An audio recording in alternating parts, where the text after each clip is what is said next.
Sir, जो सारा घटनाक्रम हुआ है इसको लेकर क्या कहेंगे? बजट पारित कर दिया है। देखिए, भारतीय जनता पार्टी ने जिस प्रकार के षड्यंत्र रचकर सीआरपीएफ पुलिस लगाकर, हरियाणा पुलिस लगाकर, हेलीकॉप्टर भेजकर जिस प्रकार से सत्ता को हथियाने की कोशिश की, आज वो कोशिश नाकाम हुई है। पिछले दिनों भी जिन विधायकों की खरीद फरोख्त की बात थी और ये पता लगा, और मैं दावे के साथ कह सकता हूँ कि जिस प्रकार से उन्होंने प्रलोभन दिया होगा उसके कारण कुछ विधायक दिखे हैं और हमने उनके खिलाफ डिस्क्वालिफिकेशन मोशन भी लाया है और जिसकी सुनवाई चल रही है। मैं एक बात और कहना चाहता हूँ, लोकतंत्र में हमेशा सत्य में जयते होता है, सत्य की जीत हुई है। सभी हमारे जितने भी विधायक थे उन्होंने आज बजट पारित किया। मैं इसके लिए सभी का बहुत बहुत धन्यवाद करना चाहता हूं। और निश्चित तौर पर जिस प्रकार सरकार गिराने की साजिश रची गई थी और जो लोग थे उनका भी आने वाले समय में हम भांडा फोड़ करेंगे। निश्चित तौर पर ये सरकार 5 साल चलेगी। आप देखिए, सदन के अंदर पैरामिलिट्री आ रही है, सीआरपीएफ आ रही है। किस प्रकार का लोकतंत्र है कि हमारी सदन है, हमारा सभागार है, और इस प्रकार की ये प्रक्रिया अपनाकर किस प्रकार की राजनीतिक रोटियां सेकना चाहते हैं। खरीदने की कोशिश हो रही थी, रातों रात कितने करोड़ों रुपए की प्रलोभन दी गई। मैं उन्हीं सभी विधायकों का धन्यवाद करना चाहता हूँ कि जो जिन्होंने एकजुटता का परिचय दिया। बहुत बहुत धन्यवाद। सर, एक इस्तीफा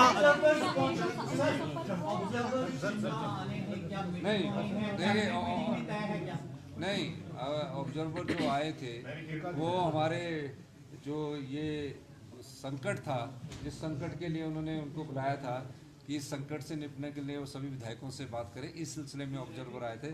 और कई मैंने र्यूमर देखी कि वो चल रहा है कि इस्तीफा दे दिया। जयराम ठाकुर जी कह रहे हैं कांग्रेस पार्टी का फैसला जयराम ठाकुर जी करेंगे। तो इसलिए मैं कहना चाहता हूँ कि इस वक्त संपर्क है इन 6 विधायकों के साथ। उसमें से एक विधायक ने कहा है कि मुझे माफ़ कर दो, मैंने अपनी पार्टी को बहुत बड़ा धोखा दिया है और मेरे दिल में बहुत बड़ा भार है, और मैं उसका नाम नहीं बताऊंगा, और मुझसे गलती हुई और इस तरह से उन्होंने मेरे से बात की। लेकिन अब उनका जो केस है वो डिस्क्वालिफिकेशंस का, वो अभी हियरिंग 4 बजे शुरू होनी है। यही मैं कहना चाहता हूँ। बहुत बहुत सर, इस्तीफा दिया गया है मंत्री की तरफ से। सदन में उन्हें निष्कासित किया गया है कुछ विधायकों को, बात तक रखने का समय यहाँ पर। देखिए सदन में जिस आपके पास वीडियो फुटेज है, स्पीकर के मार्शल से लड़ाई करना, स्पीकर से लड़ाई करना, हमने कितना शांति का परिचय दिया। हमने हाउस को थोड़ा और लेट किया कि सबको उठाओ, स्पीकर के ऑर्डर को मानना पड़ता है। कैसे वो बदतमीजी कर रहे थे, कैसे वो सदन के अंदर नाच रहे थे। तो इस प्रकार की गुंडागर्दी तो नहीं होनी चाहिए ना सदन में। तो हिमाचल तो इस प्रकार की गुंडागर्दी पहले देखी नहीं। हिमाचल तो देवी देवताओं का प्रदेश है, लोकतंत्र की मजबूती का प्रदेश है, और पर जो इस प्रकार इस प्रदेश की जनता को भी शर्मसार किया है। मेरा मानना है कि आने वाले समय में जनता इसका जवाब देगी। इस्तीफा दिया है सर विक्रमादित्य सिंह ने। देखिए, विक्रमादित्य जी से मेरी बात हुई है, उनका कुछ कारण था और ऐसी कोई बात नहीं। वो हमारे छोटे भाई है और निश्चित तौर पर जब कोई विरोध आता है, गुस्सा आता है, तो उसमें दे दिया जाता है। उस बारे में हम अभी उनसे बात करेंगे। धन्यवाद। देखिए, विक्रमादित्य का इस्तीफा स्वीकार करने का कोई औचित्य ही नहीं है, इसलिए आप ये कहना कि विक्रमादित्य जी का इस्तीफा स्वीकार कर लिया गया है, ऐसी कोई बात नहीं है। उनका स्पीकर कोई औचित्य नहीं। उनसे जो बात मेरी अभी थोड़ी देर हुई थी जब हमारा बजट का वो चल रहा था, लेकिन उतने में स्पीकर साहब आ गए तो उनसे मेरी बात, उनकी कुछ नाराजगी है उसको हम दूर करेंगे। धन्यवाद।